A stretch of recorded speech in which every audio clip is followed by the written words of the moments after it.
توحید باری تعالی،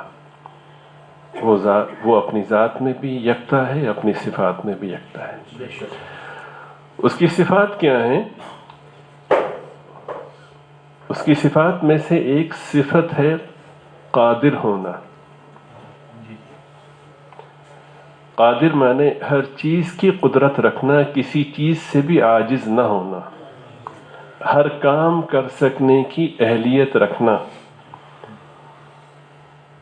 یہ اللہ رب العزت کی قدرت ہے، یہ اللہ رب العزت کا وصف ہے، ان کی عظیم ترین صفت ہے۔ وہ جب چاہے، جو چاہے، جہاں چاہے، جیسے چاہے کر سکتا ہے، کوئی اس کو روک نہیں سکتا۔ وما انتم بمعجزین فی الارض ولا فی السماء، تم سب کے سب مل کر بھی اللہ کو آسمان اور زمین میں تھکا نہیں سکتے، عاجز نہیں کر سکتے۔ ہر چیز پر قادر ہے۔ وہ فیصلہ فرما لے کہ ہم نے کسی کو پیدا کرنا ہے تو کوئی روک نہیں سکتا، کسی کو ہم نے زندگی بخشنی ہے کوئی اس کو موت نہیں دے سکتا۔ ہزاروں اسباب حفاظت کے ہوں لیکن وہ موت کا فیصلہ کر لے تو کوئی اس فیصلے کو ٹال نہیں سکتا۔ ہزاروں اسباب ہلاکت کے ہوں لیکن وہ حفاظت کا فیصلہ کر لے تو کوئی نقصان نہیں پہنچا سکتا۔ اللہ تعالیٰ نے حضرت اسرائیل علیہ السلام سے پوچھا کہ کیا کبھی آپ کو رحم آیا، ترس آیا کسی پر، آپ سب کی روح قبض کرتے ہیں؟ تو انہوں نے عرض کیا کہ مجھے 2 مواقع ایسے تھے کہ ان پہ بڑا ترس آیا۔ اللہ پاک نے پوچھا کہ وہ کون کون سے تھے؟ تو حضرت اسرائیل علیہ السلام نے عرض کیا کہ یا اللہ، ایک تو وہ موقع تھا کہ وہ ایک بادشاہ تھا شداد نامی، اس نے جنت بنائی، جیسا کہ جنت کی تفصیلات اللہ تعالیٰ کے نبیوں نے بیان فرمائی، ان کو سب کو بجائے اس کے کہ وہ ایمان لاتا وہ سرکشی پہ اتر آیا اور اس نے سال ہا سال لگا کر کے ایک جنت بنائی۔ اس زمانے میں عمریں لمبی ہوا کرتی تھیں، 100 سال لگے، جتنے بھی لگے، مجھے اس کا تعین نہیں ہے، لیکن بہت وقت لگا۔ جیسا کہ جنت کی تفصیلات میں بیان کیا جاتا ہے کہ ایک اینٹ سونے کی، ایک چاندی کی ہوگی، وغیرہ وغیرہ، محل کی مختلف صورتیں جو بیان کی جاتی ہیں، جو بھی اس کو معلومات میسر تھیں اس نے اسی انداز میں اس جنت کو بنایا۔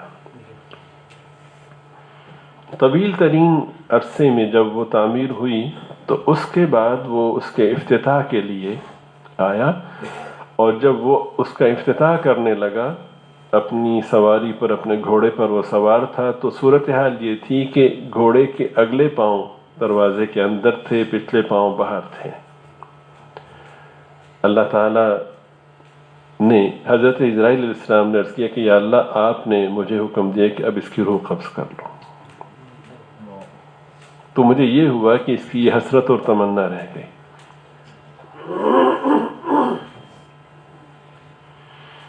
دوسرا موقع عرض کیا کہ وہ تھا کہ ایک بحری جہاز میں لوگ سفر کر رہے تھے، طوفان آیا اور اتنا شدید طوفان تھا کہ بحری جہاز غرق ہو گیا، ٹوٹ گیا وہ،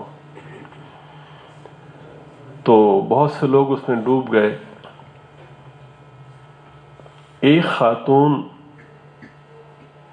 کہ جس کے ہاں اسی وقت ولادت ہوئی تھی ایک بچے کی، اسی سفر کے دوران،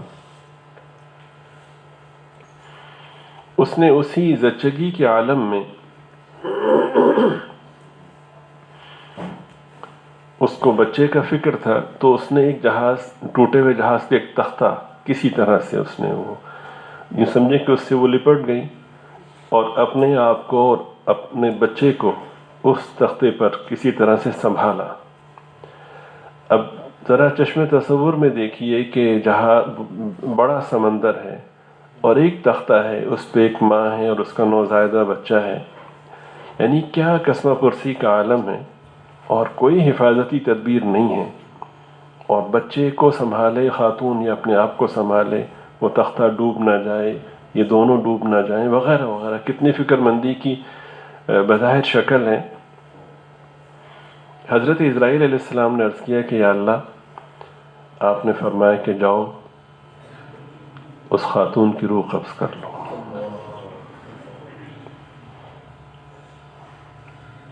وہ نوزائیدہ بچہ ابھی پیدا ہوا ہے، اس کی ماں اس کو سنبھالنے والی، اور صورتحال یہ ہے کہ اگر ایک لمحے کے لیے بھی اس کو سنبھالنے سے غافل ہو تو بچہ ڈوب جائے گا۔ ایسے ہی ہے، اللہ نے فرمایا جاؤ اس کی روح قبض کرو۔ اب فرشتوں کی جو خاصیت ہے وہ کیا ہے؟ لا یعصون اللہ ما امرہم، اللہ پاک جو فرماتے ہیں اس کی وہ نافرمانی نہیں کرتے، وَيَفْعَلُونَ مَا يُؤْمَرُونَ، وہی کرتے ہیں جس کا اللہ پاک انہیں حکم دیتے ہیں، جس کا حکم دیا جاتا ہے وہی کرتے ہیں۔ کیا مجال تھی انکار کی، گئے اور روح قبض کر لی۔ یہ کہہ کر کہ حضرت اسرائیل علیہ السلام خاموش ہو گئے، یہاں بہت سی باتیں سمجھنے کی ہیں۔ بظاہر حضرت اسرائیل علیہ السلام کی گفتگو میں یہ محسوس ہوتا ہے کہ یا اللہ، اور یہ ترس اس لیے آیا کہ یا اللہ اس بچے کو کون سنبھالے گا، اس بچے کا کیا بنا ہوگا۔ ان کی ڈیوٹی اتنی تھی کہ روح قبض کریں اور پھر اللہ تعالیٰ نے ان کی جو باقی ذمہ داریاں لگائیں ان کو نبھائیں۔ اس کو دیکھنا یا اس کے احوال پہ نظر رکھنا نہ ان کی ڈیوٹی تھی نہ ان کے دائرہ اختیار میں تھا۔ یہاں پہ اس کا بھی اندازہ ہوا کہ حضرت اسرائیل علیہ السلام کو بھی غیب کا علم نہیں ہے۔ سنیے، جب وہ بات مکمل کر چکے تو اللہ رب العزت نے ارشاد فرمایا کہ اسرائیل، تمہیں اس پورے دورانیے میں 2 دفعہ ترس آیا اور ایک ہی شخص پہ آیا۔ تو انہوں نے بڑے تعجب سے پوچھا کہ یا اللہ ایک ہی شخص پہ کیا مطلب؟ اللہ پاک نے فرمایا کہ وہ وہی بچہ تھا جس نے آگے چل کے جنت بنائی تھی۔ اب نوزائیدہ بچہ ہے، ماں کی روح قبض ہو گئی، ایک تختے پر ہے جو سمندر میں ڈاواڈول ہے، کنارہ کتنا دور ہے کسی کو کچھ پتہ نہیں۔ وہ اتنی بڑی قادر ذات ہے کہ اس ذات نے اس کو سنبھالا، اس کی حفاظت کی، اس کو بخیر و عافیت کنارے پہ پہنچایا۔ ایک بھی سبب اس کی بقا اور حفاظت کا نہیں تھا، اللہ نے بقا بھی اس کو بخشا، وجود بھی بخشا، اس کی حفاظت بھی فرمائی، اس کی پرورش بھی کی اور اس کو زندگی اور جوانی بھی عطا کی۔ یہ وہ قادر ذات ہے۔ اور قدرت کے دونوں مظاہر اللہ نے ایک شخص میں دکھائے۔ ایک بھی سبب بچت کا نہیں تھا، اللہ نے بچا کر دکھایا۔ اور اسی کا اگلا منظرنامہ یہ ہے کہ سارے اسباب اختیار کے تھے، اللہ نے چھین کر دکھایا۔ ایسے ہی ہے، یہ وہ ذات ہے۔